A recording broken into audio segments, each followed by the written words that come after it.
So today's topic we have is dimensionless numbers. This time we are here for the dimensional numbers utilized in fluid mechanics, and fluid mechanics is an important subject for chemical engineers as well as for mechanical engineers.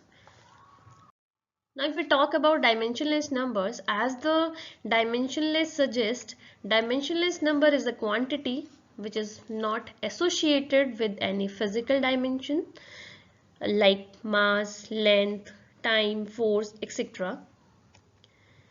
Utilization of dimensionless numbers in engineering allows the important tasks of data reduction of similar problems.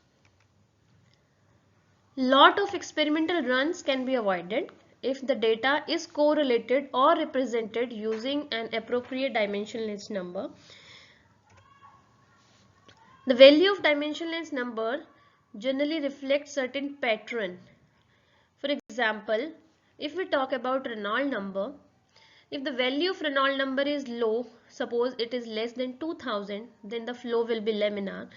But if the value of Reynolds number is greater than 4000, then the flow will be transitional, turbulent flow.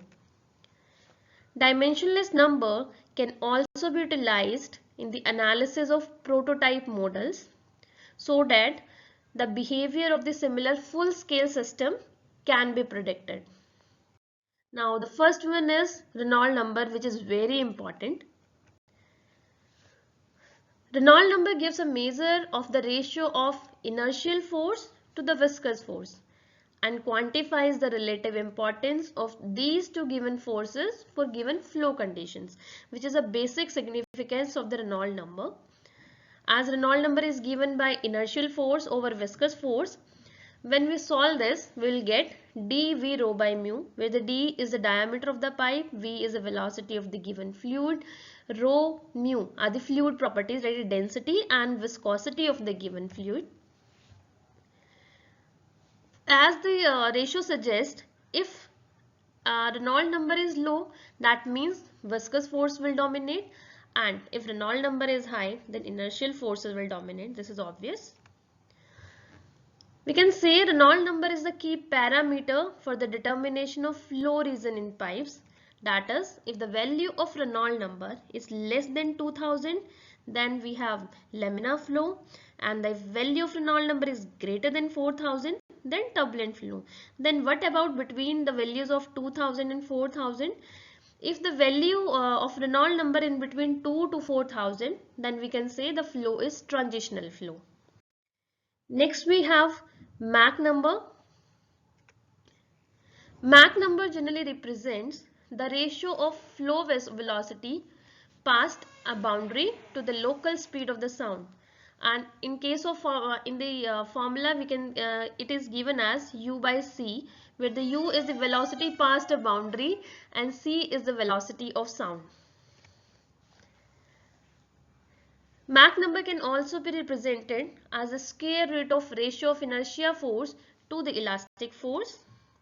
And the classification of Mach number, if the speed of the fluid basically can be air or a liquid.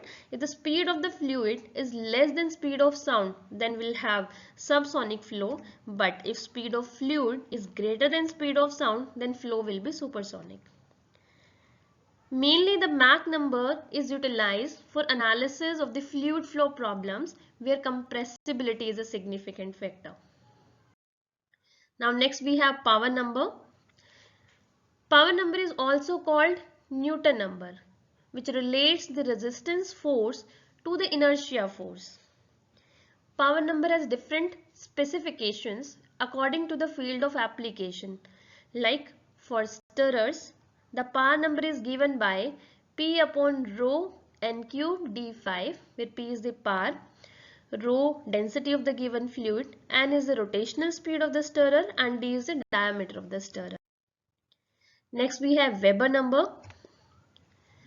Weber number is useful for analyzing fluid flows where there is an interface between two different fluids, especially for multi-phase flow with strongly curved surfaces. Weber number is given by inertial force over surface tension. The formula is given over here. It is useful in analyzing the thin film flows and the formation of droplets and bubbles. Now next we have drag coefficient. Any object when moving through a fluid always experiences a drag.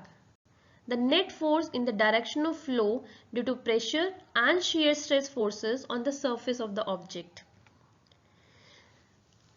Drag coefficient is a measure of the force which is a particular fluid exerts on a particular object, and the drag coefficient, that is CD, is given by twice of Fd by rho v square A, where Fd is the drag force, rho is the density of the fluid, v velocity of the fluid, and A is the characteristic frontal area of the body.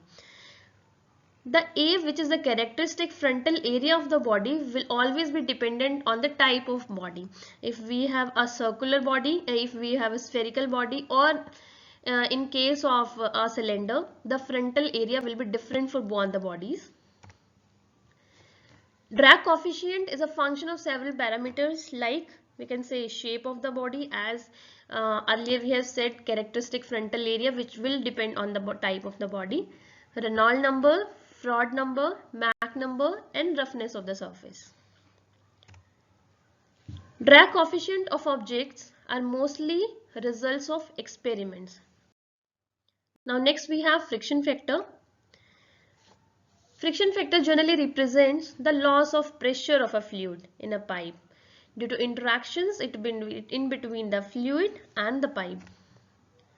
And the formula of the friction factor is given by d delta P by 4 rho u square L, where F is the fanning friction factor, d is the diameter of the pipe, delta P is the pressure drop due to friction, u is the velocity of the given fluid, then rho is the density of the fluid, and L is the velocity of the fluid. Friction factor is a function of Reynolds number and relative roughness of the pipe. Relative roughness is the ratio of absolute roughness epsilon of the pipe inside wall to inside diameter of the pipe, that is given by di. Thank you.